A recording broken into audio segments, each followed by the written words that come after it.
everyone, today we're going to walk through what kind of information should be checked in the pre-draft file, and in what situations files can be merged. Here we have a pre-draft file. We can see that there is an article number, article name, and supplier information. Market release date, which is a very important date. It is a decisive factor in the requirements list that will be generated. So if we find out that it's incorrect, it will need to be modified. You can click here, then go to Market Release Date. Choose the correct date. Review changes, then click on Agree and Save. Now the date has been updated. What kind of files can be merged together?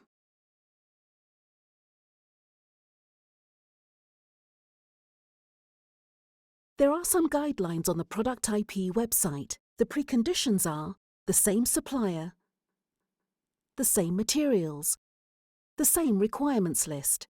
Product function should be the same. They'll share some documents.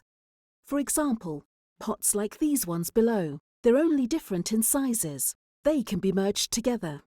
The lamps here, they're only different in shapes of the lampshade.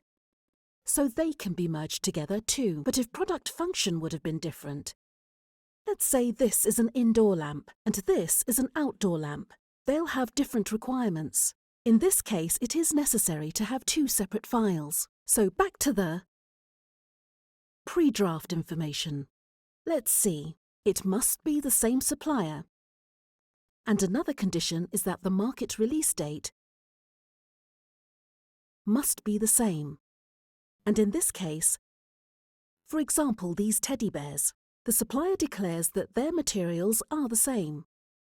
Only the colours are different. When they are tested, test results are in the same report. Well, in this situation, it's possible to merge them together. For example, the purple one, brown, pink and yellow ones. These four files can be merged together. We can click on it. Scroll down to the merge file, click on Execute, select one, then merge. In this case, these four different coloured bears are all merged into one file. Thank you for your attention.